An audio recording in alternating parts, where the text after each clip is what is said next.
2024학년도 통합사회 6월 전국연합학력평가를 해설해 봅니다. 먼저 각 주제별 우리가 공부해야 될 내용을 확인하고 각 주제별 또는 문항별 유의해야 될 점을 확인해 보도록 합시다. 이번 6월 모의평가에서는 뒷단원이 출제되지 않아서 앞단원이 많이 출제되었습니다. 첫 번째 1번 문제, 인간 사회 환경을 바라보는 시각이죠. 시간적 관점, 공간적 관점, 사회적 관점, 윤리적 관점, 이렇게 네 가지 관점을 통합해서 사회 문화 현상을 연구해야 된다라는 겁니다. 보기를 봅시다. 기억, 적합한 최적의 입지 분석, 뭔가요? 공간적 관점이죠. 니은, 연도별 배출량 조사하기, 연도별 이렇게 됐습니다. 그렇죠? 그러면 시간적 관점입니다. 디귿, 제도와 정책 찾아보기, 사회적 관점이죠. 사회 제도와 사회 구조에 관련해서 사회 문제를 탐구하는 겁니다. 리얼, 바람직한 시민의식 알아보기, 윤리적 관점이죠. 그래서 디귿, 리얼이 포함되어 있는 5번이 정답, 이렇게 되는 겁니다.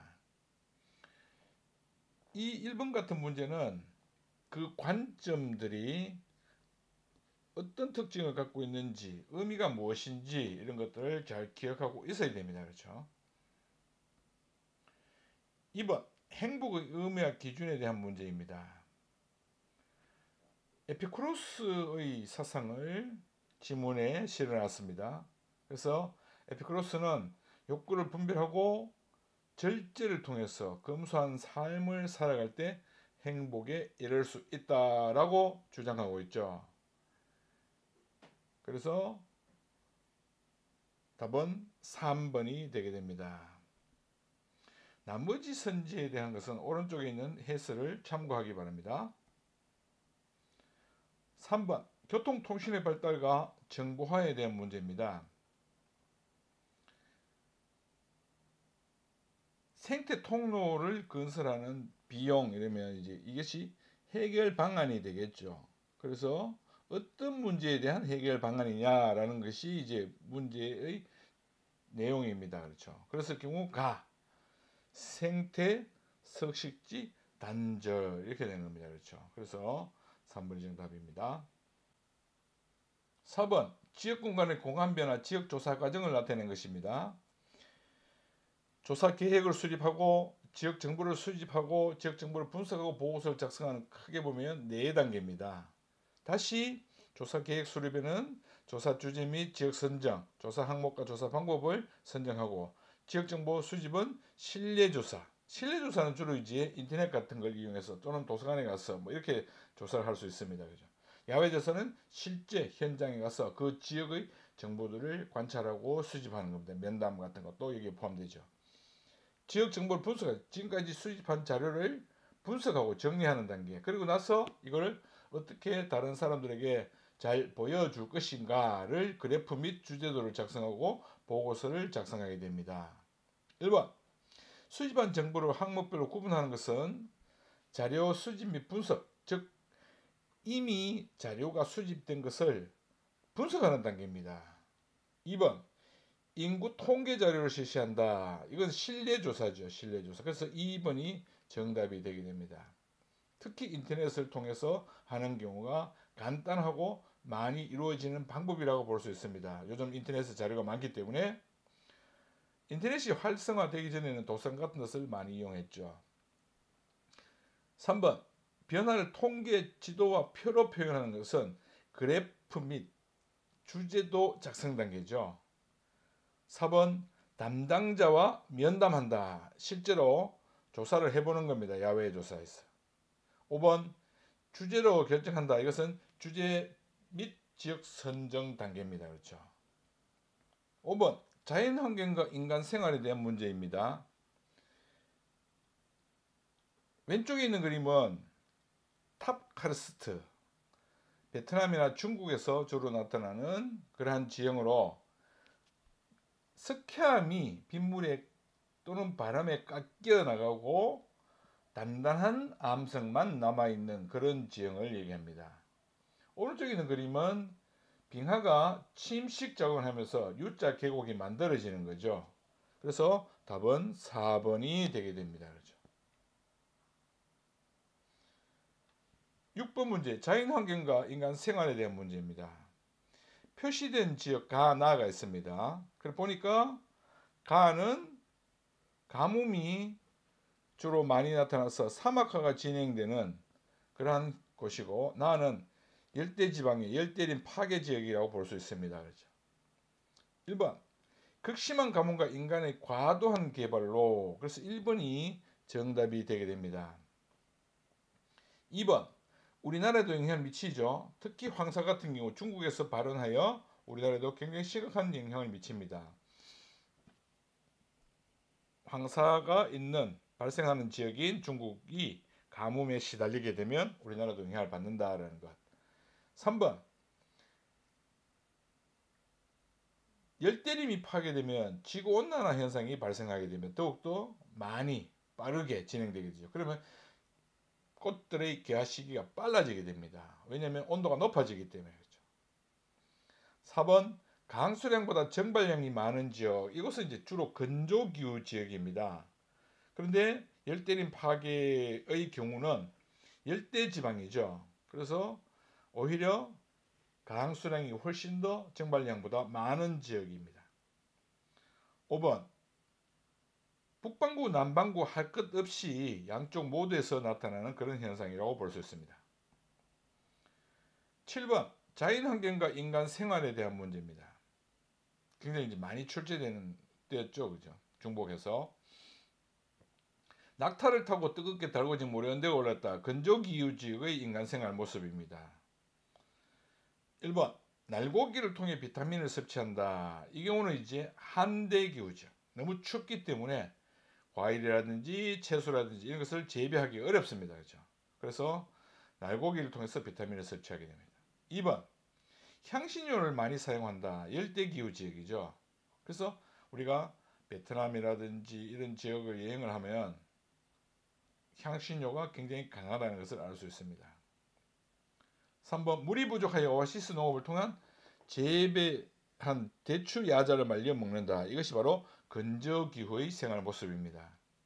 4번, 토양이 척박하여 이동식 화전농업 열대기후 지역에서 나타나는 것이죠. 5번, 쌀밥 위에 날생선을 얹는 초밥 온대기후 지역입니다. 그렇죠. 8번, 인간과 자연의 관계에 대한 문제입니다. 가 무엇이냐? 인간의 지식 곧 인간의 힘이다 라고 주장한 것은 인간중심주의죠. 그리고 인간은 생명 공동체인 대지 구성원이다 라고 하는 생태중심주의입니다. 1번, 자연을 인간의 이익을 위한 지배 대상으로 본다. 이렇게 해서 인간중심주의에 대한 설명입니다. 그래서 1번이 정답입니다. 2번, 자연의 도구적 가치보다 본래적 가치를 중시하는 것은 생태중심주의의 주장이죠. 3번, 인간을 자연과 구별되는 우월한 존재이다. 인간중심주의에 대한 주장입니다. 4번, 생태계 전체의 보존보다 개별 구성의 존속을 중시한다. 이걸 인간중심주의라고 판단하면 안 됩니다. A가 아니다고 해서 B다라고 말할 수는 없습니다. 왜? A가 아닌 경우에는 C, D, E, F도 있죠. 그러면 A가 아닌 것은 B다라고 단정하는 것은 틀린 내용으로 처리해야 된다는 것, 다시 한번 생각할 수 있도록 하기 바랍니다. 5번, 자연을 도덕적 고려 대상으로 보아야 한다라고 강조하는 것은 생태중심주의 입장이다라는 것. 그래서 인간중심주의가 뭐고 생태중심주의가 무엇인지 이런 부분을 잘 기억할 수 있도록 해야 된다는 것. 9번, 자연환경과 인간 생활에 대한 문제입니다. 왼쪽에 있는 그림은 가지역은 지하의 뜨거운 전기나 지하수를 활용해서 지열 에너지를 생산하고 온천수를 이용한 관광업이 발달한 아이슬란드 지역이라고 볼 수 있겠죠. 오른쪽 나에 해당되는 것은 베수비오산 폭발로 멸망한 문명의 유적이 발굴된 곳, 고대 로마 생활상을 생생하게 보여주는 곳, 이러면 화산 활동이 활발하게 이루어지는 곳, 이렇게 됩니다. 그렇죠. 둘 다 이제 뭐 화산 활동이 있었던 지역입니다. 이게 공통점이죠. 판의 경계부에 위치하고 있기 때문에. 그래서 기억 니은이 맞는 그런 보기가 됩니다. 디귿은 여름철 백야 현상은 북반구의 북극 지방에 가야만 나타나게 됩니다. 그렇죠? 리얼 연중 강수량이 고르게 나타난다. 연중 강수량은 지금 가나 비교해 봤을 때 가 지역만 해당되는 겁니다. 나 지역은 여름철이 굉장히 건조한 그러한 고온 건조 지중해성 기후가 나타나게 되는 거죠. 10번 환경 문제 해결을 위한 노력해서 기억, 니은, 디귿, 리얼, 미음이 나와 있습니다. 각각 어디에 해당되는지 그죠? 1번 도시 무질서한 팽창을 막기 위해서 그린벨트를 설정했죠. 2번 도시 기반 시설을 확충하기 위한 방안으로서 도시 재개발 사업을 운영합니다. 3번 노후 경유차 감축 조례 제정. 이건 뭡니까? 이것은 개인적 차원에서가 아니고 사회적 차원에서 이루어지는 해결 방안입니다. 그래서 3번이 옳지 않은 것에 해당된다는 것. 4번 대중교통을 이용하는 것은 교통체증 문제를 해결하기 위한 방안이죠. 5번 공동체의 결속력을 강화하기 위한 방안이라고 볼 수 있습니다. 그죠? 지역 주민들 간의 소통을 장려하는 것.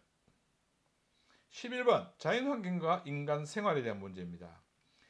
대설, 태풍, 황사 중 하나인데 가 창문을 닫아 이러니까 미세먼지 이런 부분이죠. 황사 현상입니다. 그죠? 나 출퇴근 시 대중교통 이용 월동 장비 구비 대설이죠. 다 뭐 접근으로 강풍의 창문 파손 주의 이러니까 태풍입니다. 그렇죠? 그래서 가 황사 나 대설 다 태풍이라는 걸 정리하고 기억 황사로 인해서 대기 중 미세먼지가 많이 발생하게 됩니다. 그럼 기억은 맞는 보기가 됩니다. 건물의 내진 성기는 지진에 대한 대비책입니다. 지진에 대한 것은 지금 제시되어 있지 않죠. 많은 강수를 동반하는 자연재해는 황사보다는 태풍입니다. 그렇죠. 그래서 틀렸습니다.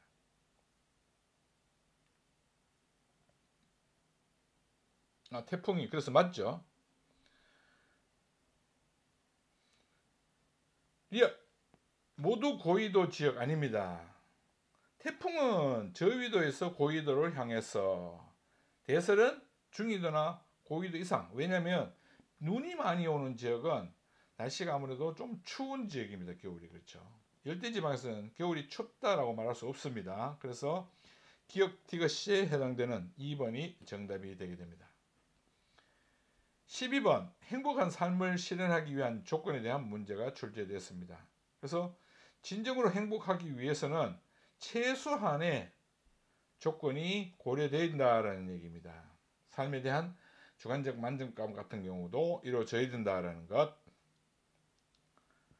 그래서 삶의 질을 높여야 된다. 이렇게 4번이 정답이 되게 됩니다. 13번 인권의 의미와 변화 양상에 대한 문제가 출제되었습니다. 인권 헌장에 대해서 내용이 나와 있죠. 그래서 21세 이상 모든 남자들의 보통 성격권 이렇게 됐습니다. 명예혁명은 천주교 옹호와 의회에 대한 무시로 인해서 명예혁명이 일어나게 되죠. 2번 참정권 확장이 기획되었다. 그래서 2번이 정답이 되게 됩니다. 3번 미국 독립선언의 기초가 되는 것은 미국 독립은 대륙회의에 참석을 못하게 됨에 따라서 보스턴에서 차사건이 발생하게 됩니다. 이런 것들이 미국 독립선언의 기초가 되는 그런 내용이라고 볼 수 있습니다. 그렇죠? 배경이라고 볼 수 있겠죠. 4번 인권보장의 국제적 기준을 제시한 것은 1948년에 왔어야 비로소 제시되게 됩니다. 5번 모든 사회적 차별 철폐를 주요 내용은 이 모든 사회적 차별 철폐는 1960년 정도에 차별이 이제 남녀 뭐 이런 부분까지 다 없어집니다. 없어지는데 그 후 경제적인 약자 이런 부분까지 없어지려면 아직은 한참 더 진행되어야 될 것 같아요. 그죠? 14번 인권의 의미와 변화 양상에 대한 문제입니다. 오늘날 새롭게 보장되고 있는 인권에 대해서 기억 자료 1에서 4 중 한 개는 잘못되었다. 니은 학생이 발표하기로 한 권한 오늘날 새롭게 보장되고 있는 인권의 얘기입니다. 디귿 다른 권리 완전히 다른 얘기 했다는 얘기죠. 1번 기억에 해당하는 자료는 기억 자료 1에서 4 중 한 개 완전히 다른 자료라는 얘기입니다. 그렇죠? 그래 보니까 뭐예요? 주거 문제와 관련해서 지금 중복됩니다. 그렇죠? 그런데 자료 4는 소외된 계층에 대한 얘기입니다. 그래서 자료 4 이렇게 해야 됩니다. 2번 각종 위험으로부터 안전을 보호받을 권리 안전권 틀렸죠. 그러니까 완전히 잘못된 것은 지금 소외 계층에 대한 얘기니까 3번 인권의 범위가 넓어지면서 등장하는 것 다 지금 이게 지금 주거와 관련된 그러한 주거권도 그렇지만 이 문화권이라고도 볼 수 있는데 문화권 소외계층의 문화권 같은 경우도 인권의 범위가 넓어져서 등장한 권리죠. 그래서 둘 다 모두에 해당됩니다. 대기의 질이 나빠지면서 이렇게 되면 이제 환경권에 대한 것입니다. 그렇죠? 새롭게 보장되고 있는 인권이긴 하죠. 5번 가에는 취약계층에게 임대주택을 우선 공급하는 정책의 내용이 들어간다. 그래서 5번이 취약계층에 대한 인권을 어떻게 보장할 것이냐라는 것에 대한 내용이 들어가는 내용입니다.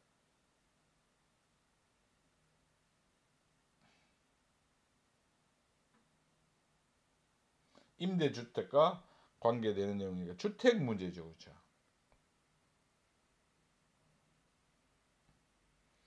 15번 자연환경과 인간 생활 지진이 주로 발생하는 지역을 표시해 놓은 것입니다. 적도 부근에서 발생하여 태풍에 대한 설명이죠. 땅이 갈라지고 건축물과 도로 등이 붕괴될 수 있는 것, 지진에 대한 특징입니다. 제방, 건설, 산림조성의 대책으로 예방할 수 있다. 이것은 홍수에 대한 예방 대책이라고 볼 수 있습니다. 지각판이 충돌하거나 분리된 지역에서 지진이 주로 많이 발생합니다. 그래서 4번이 정답 이렇게 되는 겁니다. 16번 인간과 자연의 관계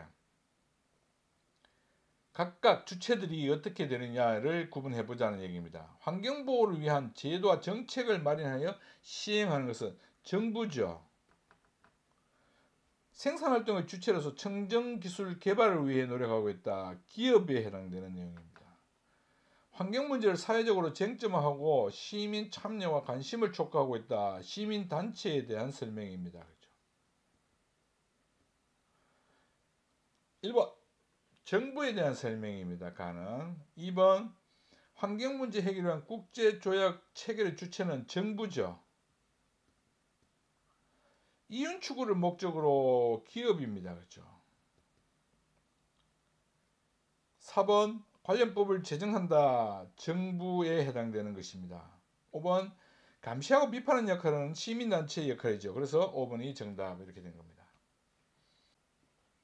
17번 행복한 삶을 실현하기 위한 조건 일정한 재산의 생업이 없으면 순수하고 변함없는 도덕적 마음을 유지하기 어렵다 이렇게 되어 있죠. 그래서 최소한의 경제적 안정이 이루어져야 된다는 겁니다. 행복을 위해서.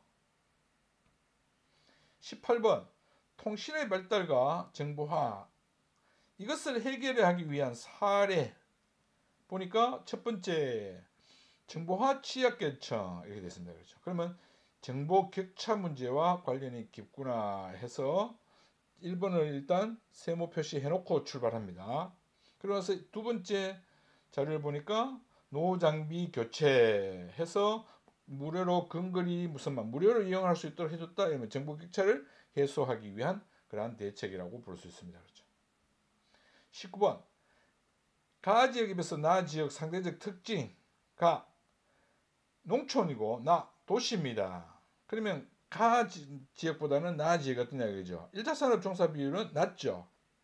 낮고 인구 밀도는 높고 토지 이용의 집약도도 높습니다. 그렇죠. 그러면 이 세 가지 조건을 모두 갖춘 것 C가 되는 거죠.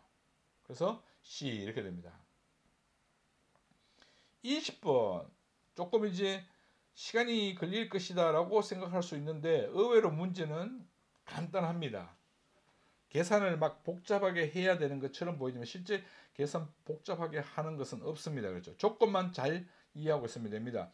2018년에 도시와 농촌의 인구수는 같다. 그러면 이 얘기는 지금 이 두 개를 합해서 나누기 2를 하면 된다는 얘기입니다. 그렇죠. 그래서 50 평균이 여기 평균 이렇게 놓고 본다면 평균이 55.15 이렇게 됩니다. 그렇죠. 55.15 맞나요? 55.7 56.15인가요? 55.15 그렇죠. 55.65 55.65가 됩니다.